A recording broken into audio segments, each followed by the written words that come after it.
The economy roars, and so does the trade war. President Trump claims his policies are responsible for an uptick in economic growth. And his critics wonder, is it sustainable? I'm Robert Costa. We talk trade, taxes, and have the latest on Mr. Trump's former lawyer, Michael Cohen, tonight on Washington Week. I am thrilled to announce that the United States economy grew at the amazing rate of 4.1%. We're on track to hit the highest annual average growth rate in over 13 years. President Trump touts a surging economy that grew during the second quarter at the strongest pace in nearly 4 years. He also took a victory lap over his recent trade discussions with the European Union. As the trade deals come in one by one, we're going to go a lot higher than these numbers. But some Republicans on Capitol Hill are increasingly wary of the president's moves, saying the just announced $12 billion in aid for farmers is a federal bailout that proves the president's policy has limits. I don't think tariffs are the right answer. I don't support tariffs. I think tariffs are taxes.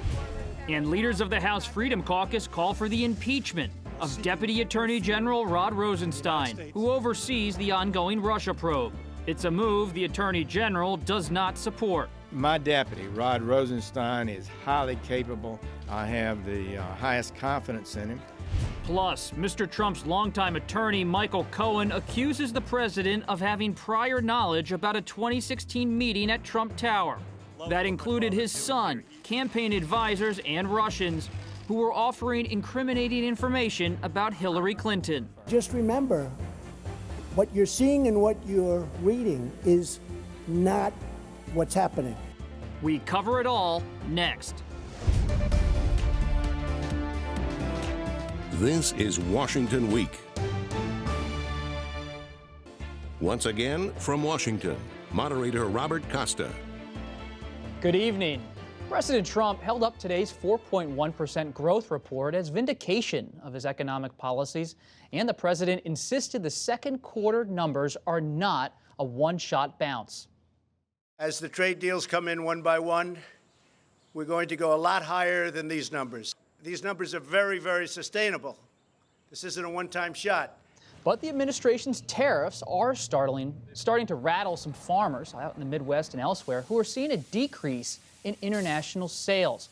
Many Republicans say the $12 billion assistance plan for the industry is not enough or a long-term solution. This is coming from the effect of what the administration has done, and it's an admonition that tariffs are harming agriculture and harming farmers. And so it's not what they prefer. But the president has pulled back from an all-out trade war with the European Union, agreeing to adjust his proposals.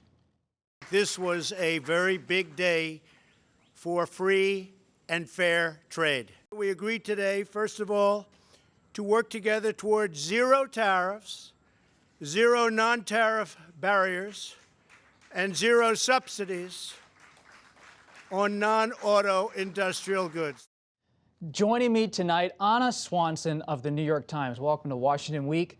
Josh Green of Bloomberg Business Week, our old friend here. Nancy Cordes of CBS News, another Vivian Salama of the Wall Street Journal. Anna, it's great to have you here at our roundtable. The president took a lot of credit today for these growth numbers. Can he take credit for this economic growth? That's right, he did. Well, in general, I think that presidents tend to take too much credit, both in good times and in bad, for the cycles that the economy goes through. We are seeing very strong growth right now, 4.1% in this quarter, and GDP growth this year could rise to 3% for the first time in over a decade. So those are very strong numbers for the president. On the other hand, the question is, how long do these numbers last? I think some of this is the effect of the tax cut, and economists see that fading somewhat into next year. And then also we had some very interesting numbers with trade as well, with the trade tariffs increasing growth now, but not in the way that the president probably wanted, actually pulling forward purchases, so people were trying to buy goods ahead of those tariffs going into effect. So that's likely to drop off as well in coming quarters. So you're saying maybe there's a frenzy of activity before next quarter. So will this frenzy of economic activity, all this growth, be sustainable if people are trying to buy now and do different deals now before the tariffs kick in? Well, Trump says yes. Most economists say no. I mean, as Anna alluded to, what happened was a lot of foreign buyers of U.S. agricultural goods like soybeans moved forward a lot of their purchases that would have been made in the next 3 months in the third quarter into the second quarter in anticipation that these products were going to be hit by tariffs, as they were on July 6th. And so that added about a little bit over a percentage point to GDP growth, which gave us this big headline number today. But if you think forward to what's going to happen over the next 3 months, those purchases are now gone. They've already happened. And so it's going to be tough for Trump to figure out a way to fill in that gap and produce, as he says he will, a sustainable number in the 3%, 4% range. Nancy, we've been looking at reports from different campaign forecasts, and the Democrats seem to be gaining momentum ahead of the midterm elections, but Republicans must like this report as they try to tout the tax cut and rally ahead of November. Sure, I mean, they'll take it regardless of what the reason for the surge is. They can now get out there on the campaign trail, Republicans heading home for that 5-week recess in the House, and they'll be talking about 4.1% everywhere they go. That's a great number for them, and even if it does fall off in the third quarter, that's only 2 weeks before the midterm elections. A lot of people have made up their minds by then. The problem for Republicans is that people tend to vote more on whether wages are rising or falling than what the overall GDP looks like. That's a number that people don't really feel. And wages have basically been stagnant. If you think back to 2014, President Obama had great GDP numbers, even better in the second and third quarter, and Democrats did terribly in those midterm elections. They lost control of the Senate. So the president's happy about these numbers, but he's also getting some pushback from Republicans on trade. And we saw some movement this week. You were at the White House, Vivian, reporting on the West Wing, deep inside, about how the president seems to be taking a few steps back on trade with his deal with the EU. That's right. And unlike a lot of meetings where when they go into these meetings, generally speaking, a lot of the details are already ironed out, this was something that was touch and go until the very end. And it was fascinating for us to watch and report on, where literally as of Tuesday night, they started to say, wait, maybe we can actually come together and work something out. And all through their meetings on Wednesday between President Trump and the European Commission President Jean-Claude Juncker, it was really unsure until the very end if they were going to do it. And so President Trump obviously coming out super excited about the fact that he was able to say, hey, I brought you guys something, I'm doing a deal, I'm helping our farmers. And he really didn't go into these meetings expecting that much. And so the White House was really excited about that, and especially, because they could deliver something to the Republicans who are now going back to their home states and campaigning ahead of midterms, but also coming off of a really rough week last week, a lot of backlash after the president's meetings with President Putin in Helsinki. They felt like this really kind of turned things around for them. And so it was a good momentum for them to go in. And now the GDP numbers coming out today just cap that week off for them. But what's actually in the deal with the EU? Is it an actual deal? Because sometimes the details matter. It's not just about the president and claiming credit for some kind of broad stroke agreement. Right. Well, both the Americans and the Europeans called this a deal, but I would characterize it more as a deal to begin talking about a deal. And the details were pretty vague right now. The highlights were that the president said the European Union had agreed to purchase more natural gas and more soybeans. We have to see how exactly that would work and when those purchases would go into effect. In addition, the two governments will be talking about reducing tariffs on a variety of goods, including industrial goods.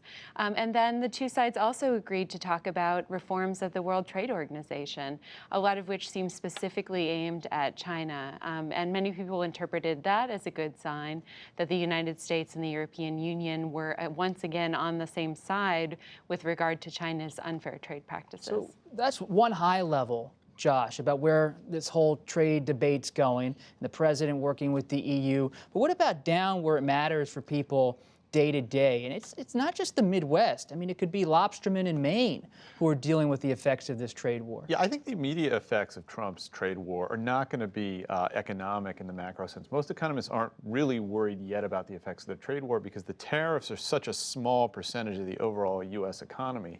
Where I think it's going to hit, though, is in individual states in industries, especially states that voted for Trump, in all sorts of localized areas. So we've heard plenty about soybean farmers in Iowa, and it's certainly going to hurt there.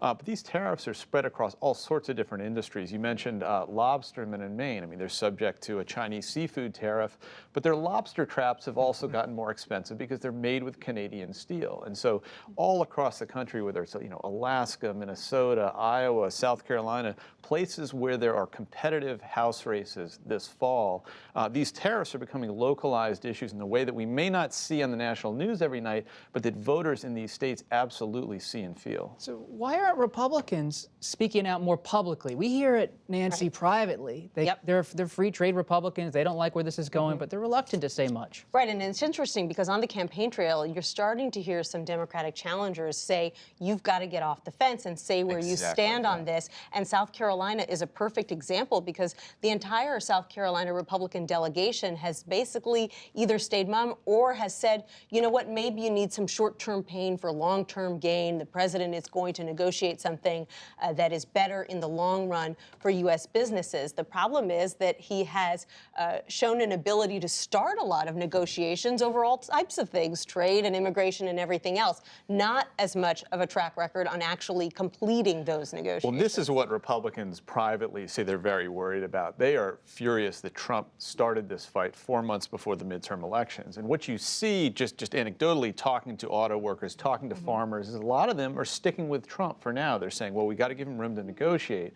But we'll need to watch over the next couple of months. Do these farmers and auto workers peel away as the bite of this tariff starts to take effect? Well, the president's throwing them a $12 billion trade package. Is that enough inside of the White House? Well, it's a lot of money, but the point is that no one is convinced that it's going to yield any long-term solutions. And the problem from the White House perspective is that, yes, it's before midterm elections, but one of the issues that President Trump takes to issue with most is that he feels that Congress, on this issue in particular, is starting to undermine his authority to make these trade deals. And when they sit there and push back and they don't kind of trust his instincts to go for these long-term deals, he feels that they're basically trying to derail any of his efforts to help these voters down the line. Final thought on this, Anna.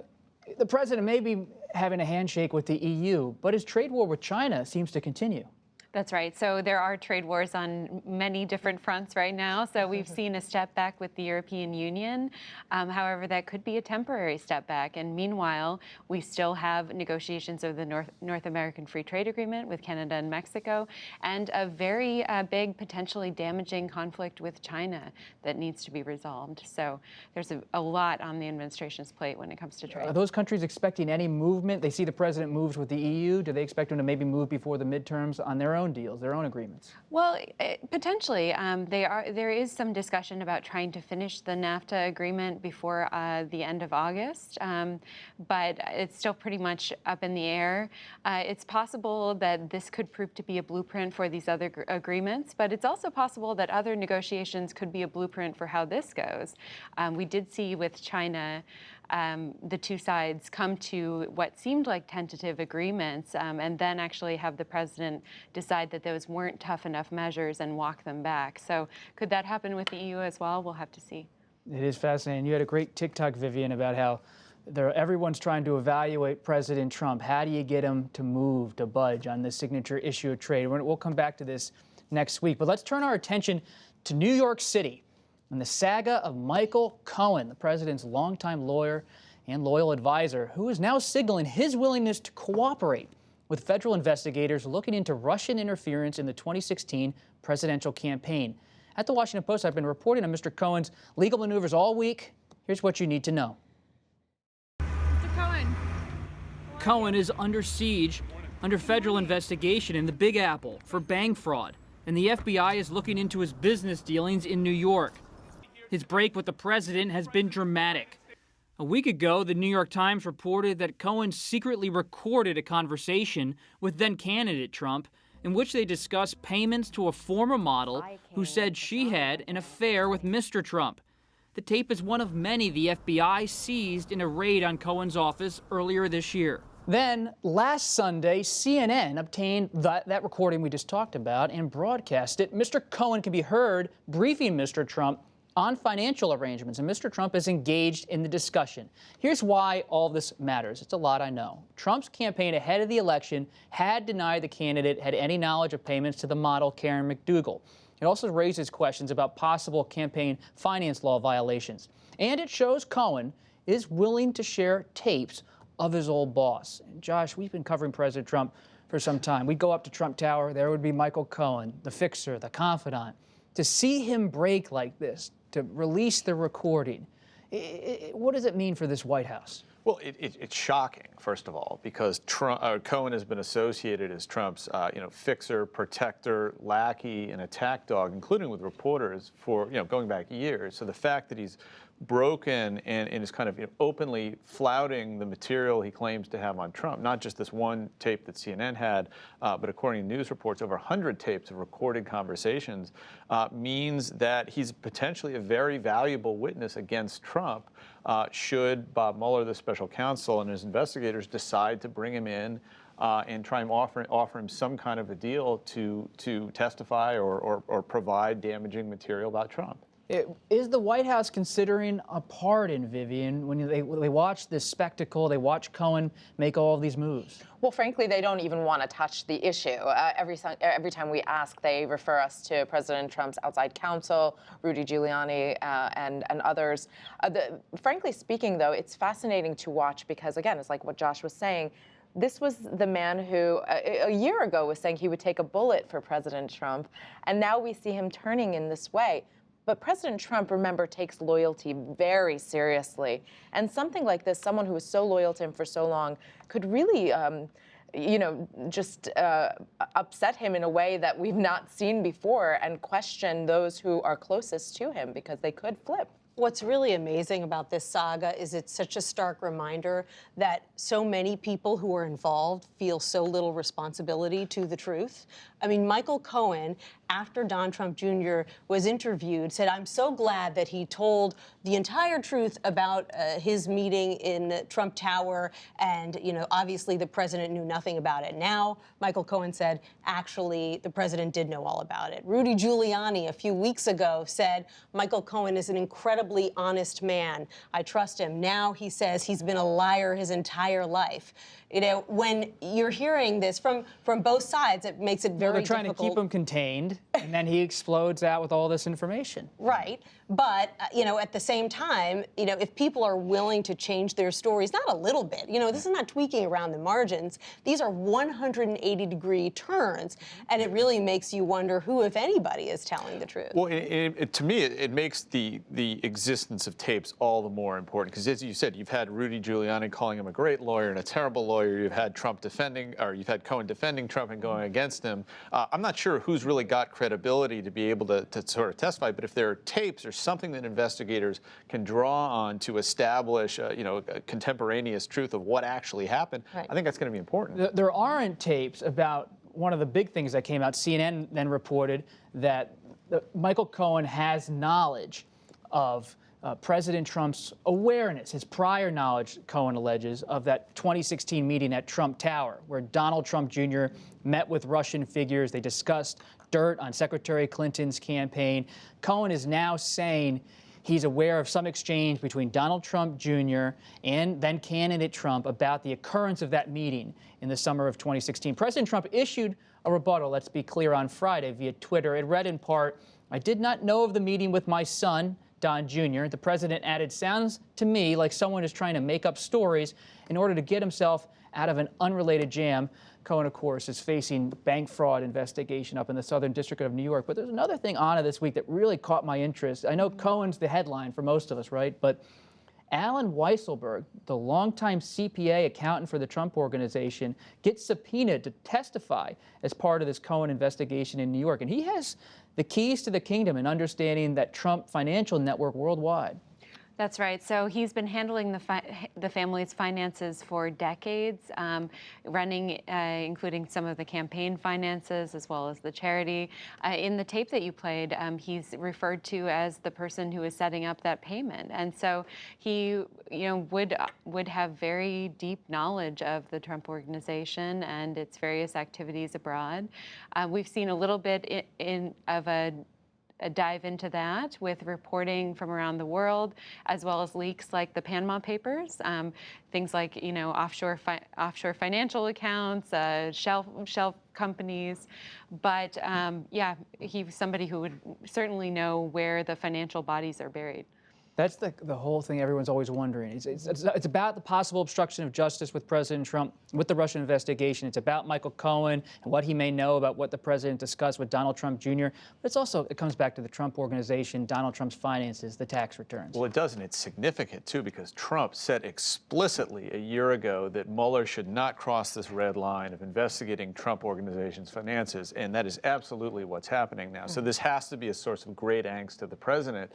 You wonder, talking to advisors, if this isn't part of what's fueling these Twitter outbursts and the kind of defensiveness that we saw this morning when he was claiming, I didn't know anything about this meeting with Don Jr., and listening to him attack Mueller on practically a daily basis as he does now. And how far have we come from the days of non-disclosure agreements where the president basically guided all of his, dealings with non-disclosure agreements, and suddenly it's all kind of coming out in the open. And it's definitely making a lot of angst, as you say, for the president. And we still don't know if President Trump's going to sit with Robert Mueller for an interview. I asked Mayor Giuliani this week, the president could provide some clarity if he sits down with Bob Mueller, and Mayor Giuliani said, we haven't made any decision, that's a bias group, the typical answer he's given to reporters for the last few months. But that's the kind of thing we're all waiting to see. Will he sit down with Mueller? But let's go to Capitol Hill, because Freedom Caucus leaders in the House GOP, Mark Meadows and Jim Jordan, introduced a resolution this week amid all the controversy about Michael Cohen to try to impeach Deputy Attorney General Rod Rosenstein, who oversees the special counsel's Russia probe. They argued Rosenstein should be removed because of what they call the Justice Department's, quote, stonewall of congressional subpoenas.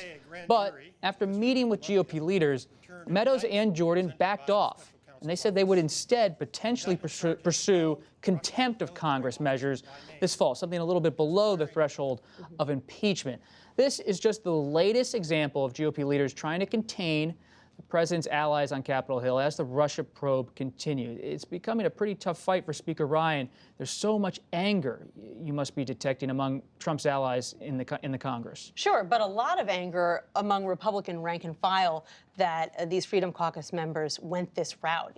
After all, Republicans have been arguing, don't elect Democrats, don't let them lead the House because all they want to do is impeach President Trump. And then their own members go ahead and say that they want to impeach the Deputy Attorney General who was hired by President Trump. So they didn't think it was a good look. They were very frustrated. And Meadows essentially admitted to us on Thursday that this was sort of a strategy to try to force Republican leadership into collaborating with them on that lesser contempt charge.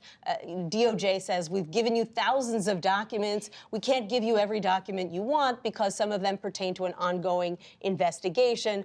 Freedom Caucus members, like Meadows, want every document they can get their hands on because they're looking for evidence that this investigation was pursued wrongheadedly. Nancy, do you get a sense, do Republicans think that part of this effort is meant to remove Rosenstein so that Trump can fire Bob Mueller and try and stop or impede the special counsel? Yes, Meadows insists that that's not his goal, that he hasn't talked to the president about that. He's not encouraging the president to do that. But obviously, there has been a concerted effort, and it's not just on his part, but there are a few point people in Congress, who are really interested in looking for ways to discredit the investigation and the investigators. But when you're at the White House, Vivian, why isn't the president, who says a lot of things on Twitter, is happy to rally against the Mueller investigation, why isn't he pushing to impeach Rod Rosenstein or fire Rod Rosenstein? Is it because he's wary of the obstruction of justice charge at some level? Well, definitely. Conversations with his lawyers, everyone's saying just take a step back, take a deep breath, and just let this play out without your interference in it. And obviously, going back to the whole experience with what happened with former FBI Director Jim Comey, and how a lot of people felt that that was a potential violation and a potential case of obstruction of justice. They're telling him to just kind of calm down and let it go for now. But, anything can happen. And we're seeing this now, including with Bob Mueller looking at the president's Twitter feeds for possible obstruction of justice. At the end of the day, President Trump is alone with his phone sometimes without consent. He's tweeting without consulting his lawyers sometimes. And so you honestly never know what to expect. And so it's not that surprising that Mueller would look at the tweets. How long can this last? Paul Manafort, the former campaign chairman, his trial starts next week. Michael Cohen is making all of these moves, a movement in the House to impeach Rosenstein. Well, I think it's really up to Bob Mueller and his investigators. I mean, there's a school of thought that says he's not going to commit any charges before the midterm, so we don't know. It's up to Bob Mueller. That's the answer for most of the end of this program. It's true. Thanks, everybody, for joining us. Our conversation will continue on the Washington Week Extra. We'll look back at Secretary of State Mike Pompeo's congressional testimony this week and find out what it revealed about U.S. foreign policy. You can find that later tonight at pbs.org/WashingtonWeek. I'm Robert Costa. Thanks for joining us.